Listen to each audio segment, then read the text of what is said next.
পারে না খুতবায় আমি বলে যাচ্ছি, আমার তো এখানে মসজিদ নেই যে আপনি বাদ দিবেন। জালসাতে হয়তো ডাকবেন না, ডাকেন না। 4000 টাকার মৌলবি আছে আপনার এলাকায়, 5 ওয়াক্তের নামাজ পড়ায়, 24 ঘন্টা ডিউটি করে, 4000 টাকা ওকে বেতন দেওয়া হয়। 4000 টাকা বেতন হলে কয় টাকা করে দিন হলো জি? 133, তাই তো?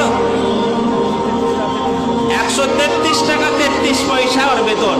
24 ঘন্টা ডিউটি। পৃথিবীর কোন ডিউটি আছে 24 ঘন্টা? দেখাতে পারবেন?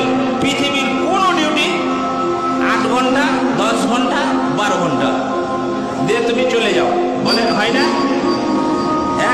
একটাই ডিউটি হয় শুধু মৌলভী সাহেবের মসজিদের, 24 ঘন্টা ডিউটি। আমিও করি, আমি একটা মসজিদে থাকি। 24 ঘন্টায় একটা লোক ডিউটি করে, রাত 13টায় জানাজা হবে। কলকাতায় মরেছে আব্দুল সাত্তার, বলে 12টা 12:30 লাশ আসতে লাগবে, 1টার সময় জানা যাবে। মৌলভী সাহেবকে পাহারা দিয়ে বসে থাকতে হবে মসজিদে, যে লাশ আসে জানাজা পড়ে দেবে, হয় না? কার বেটি 2:30টার সময় পালিয়ে গেছে, হে মৌলভী সাহেব ডাক, বিয়ে পড়াইতে হবে, হয় না? আর রাত 2:30টাও বিয়ে পড়াইতে হয় আমরা, হয় না জি? হয় না? কথা বলেন না, হয় না? তাহলে একটা মৌলবি 24 ঘন্টা ডিউটি করে, যদি ওর 1133 টাকা 33 পয়সা বেতন হয়, ওর পিছনে নামাজ হবে কোন আলেম বলেছে আপনাকে? যে 4000, 6000, 8000 টাকা যে মৌলবিকে আপনি বেতন দেন, কোন আলেম যদি বলে দিতে পারে যে ওর পিছনে নামাজ হবে, জীবনে আমি কোনোদিন আর মাইকে কথা বলবো না। কেন হবে না ওর পিছনে নামাজ? আপনাকে আমি খালি বুঝিয়ে দিচ্ছি কেন হবে না। আচ্ছা, 133 টাকা 33 পয়সা যদি দিনে বেতন দেওয়া যায়, 4000 টাকা মাস, 4000 টাকা একটা মৌলবি সংসার চলবে? আপনার চলবে? চলবে জি? কারো আছে হাত তুলেন তো যে আমার চলে 4000 টাকায়? একটা ভ্যান আলার চলে, একটা যারা টুকটুকি চালায় তারা তো 500, 700, 800 টাকা ইনকাম করে। তাহলে 4000 টাকা যে মৌলবিকে বেতন দিচ্ছেন, 6000 ধন্য 200 টাকা দিন, 200 টাকাই ধন্য, 6000 টাকা দেন, ওই 200 টাকা দিনে হবে? বলেন হবে? হবে না। তাহলে নামাজ কেন হবে না আমি ওইটা বোঝাচ্ছি আপনাকে। যখন এই 6000 টাকা আপনি বেতন দেবে, 15 দিনে 6000 টাকা শেষ, তাও হবে না। টেনে টুইনে 6000 টাকাই দেবে ধরে। ওই যেগুলো পচা আলু লাস্টে বাজার 11:30টার সময় সবজি বাজার ঢুকতে হয় আমরাকে। মাছ যখন শেষে 12টার সময় যে পচে গেল মোটামুটি সস্তা দামে দিবে, ওই মাছ কিনে নিয়ে বাড়ি যেতে হয় আমাকে, আমরাকে নিয়ে যেতে হয়। কত হাজারো ইমামের কথা আপনাকে বলছি আমি, দিয়ে কোনো রকম 6000 টাকায় মনে করেন 15 দিন চললো, আর 15 দিন কি চালাবে? ইমাম দাঁড়িয়ে আল্লাহু আকবার, নামাজে ইমাম দাঁড়াচ্ছে, আপনি পিছনে নামাজে দাঁড়িয়েছেন, আপনি তো পেট ভর্তি করে এসেছেন মসজিদে, আর আপনার বাড়িতে গোলাতে চাল ধরা আছে, বস্তার চাল অর্ডার হলে চাল শেষ, বস্তা চলে এলো। মাছ আপনি সেই আর মাছ পেলেন নদীতে, বড় ইলিশ উঠিয়ে এলে চলে এলেন, নিয়ে আসেন না? আপনার তো ঠিক সংসার চলছে দিব্যি, দিয়ে আপনি হাজি সাহেব শেষে আল্লাহু আকবার, আজানের আগে যে মসজিদে বসে আছে ওই 6000 টাকা মৌলবীর পিছনে নামাজ পড়বে, আর মৌলবী সাহেবের খালি মন ধুকুর বুকুর করছে, আল্লাহ এই 15 দিন তো চললো, আল্লাহ এই 15 দিন কি করে চলবে, আল্লাহ চাল তো শেষ হয়ে গেল, বেটার জ্বর ওষুধটা কোনখানে পাবো? আবার আমার স্ত্রী ফোন করে বললে ব্লাউজটা ছিঁড়ে গেছে। বাস্তব কথা বলছি আপনাকে বাপজি, এটা হয়তো শুনে আপনাকে হাসি লাগছে, মৌলভী সাহেব ব্লাউজের কথা বললে, এটা বাস্তব কথা বলছি আপনাকে, আমি বাস্তব কথা বলছি। আপনার নামাজ হচ্ছে না, কারণ হলো ইমাম সাহেব যদি দাঁড়িয়ে ওর সংসারের চিন্তা করতে হয়, তাহলে তার আল্লাহর সঙ্গে কোনো কানেকশন হওয়ার কথা, তাহলে আপনার ইমামে কোনো আল্লাহর সঙ্গে কানেকশন নেই, আর ওর পিছনে নামাজ পড়ে আপনি জান্নাতে যাবেন বাপজি, আপনি মনে দেখেন জান্নাত ভুলে খাওয়াবে আপনাকে। ইমামই যদি ঠিক মতন আল্লাহর সঙ্গে কানেকশন না হয়, ওর সংসারের চিন্তা করতে যে আল্লাহকে কি ডাকবো, পেটে ক্ষুধা থাকলে আল্লাহ ডেকে কাজ আছে? 6000 টাকা বেতন দিয়ে, আর ওর বেটা চাকরি পেয়েছে, মৌলভী সাহেব আমার বেটা চাকরি পেয়েছে 62,000 টাকা বেতন, তাও আরো এখনো বাড়বে। ওই সব গল্প শুনেছে মৌলভী সাহেবকে, দোয়া করে দিন একটু, আমার লেগে একটু ছেলের লেগে দোয়া করে দিন। ওই মৌলভী সাহেবের নামে দোয়া করতে এসছে। হাজারো ইমামের কথা আপনাকে বলছি, এই ফারাক্কা বড়কে হাজারো ইমাম কুরবানির দিনে কুরবানি দিতে পারে না।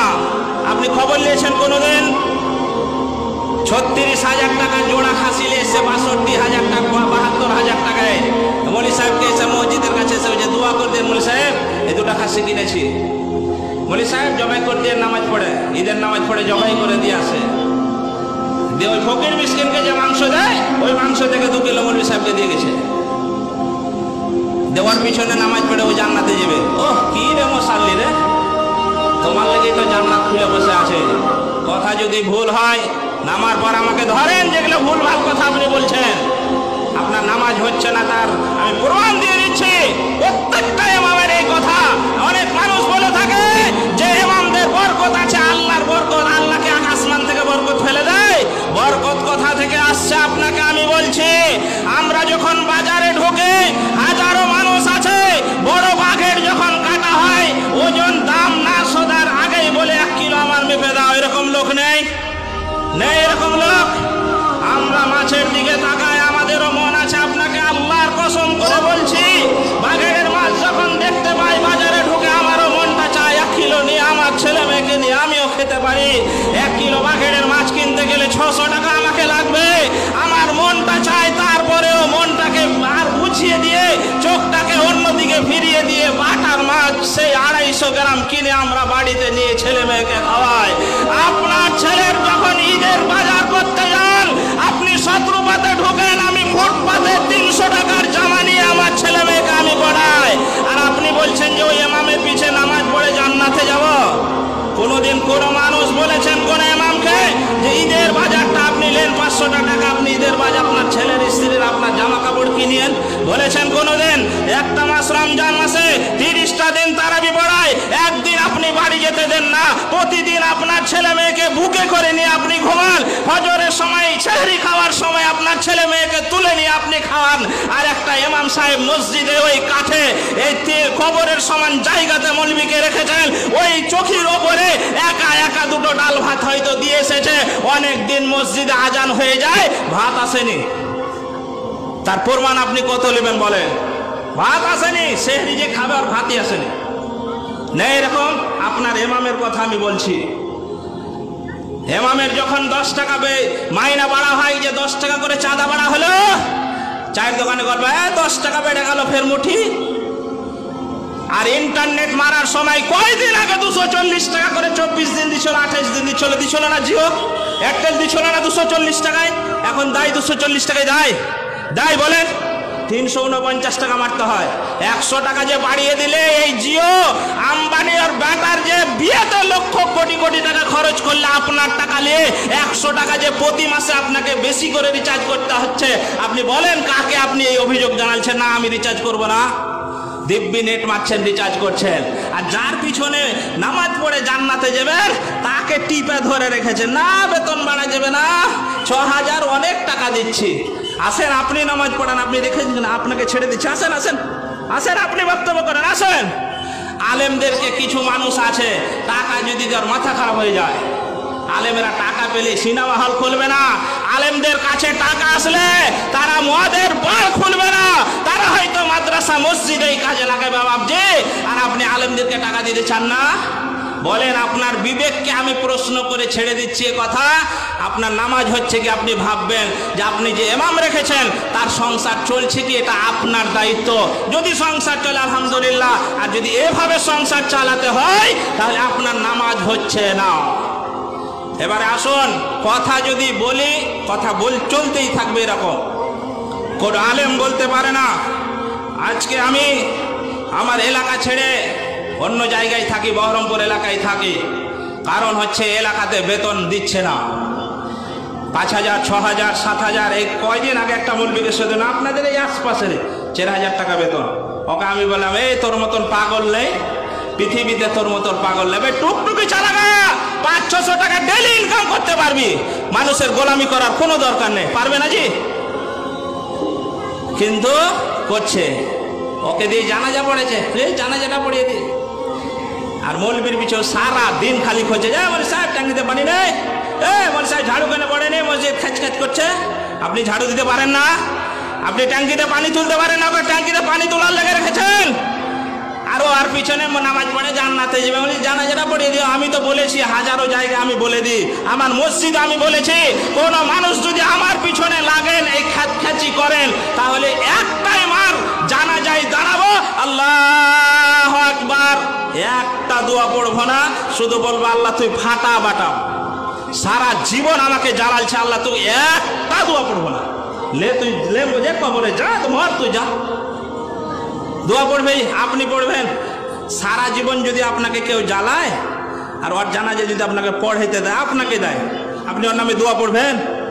আমি আলেমদেরকে বলে দেয় একটা দোয়া পড়বেন না, প্রথমে বলে দেবেন যে আস্তে আস্তে দোয়া হবে। জোরে তো দরকার নেই, আস্তেটাই উত্তম। জোরেও পড়া যায় কিন্তু আস্তেটা উত্তম, আস্তে আস্তে হবে। আল্লাহু আকবার বলে চুপ করে দাঁড়িয়ে থাকবেন আর মনে মনে পড়বেন আল্লাহ এ ফেরেশতাকে দিয়ে আকাশ মনের ডাল দিয়ে পিটাও, আল্লাহ এ যতদিন মসজিদে ছিল আমাকে জ্বালাচ্ছে, খবরদার জ্বালায়েন না। এ দোয়া পড়ে হাজারো মৌলবি পড়ে যায়, আপনি তো বুঝতে পারবেন না, আমি বললে আপনি বুঝতে পারবেন না। ওই জন্য বড় দোয়া নেবেন না, মৌলবির পিছে লাগিয়েন না।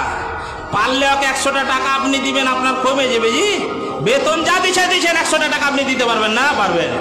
এই মসজিদ আপনারা করেছেন, নতুন মসজিদ 1 বছরের মধ্যে আলহামদুলিল্লাহ খুব ভালো মসজিদ করেছে। এখানে বেশি লোক নয় কিন্তু আশপাশ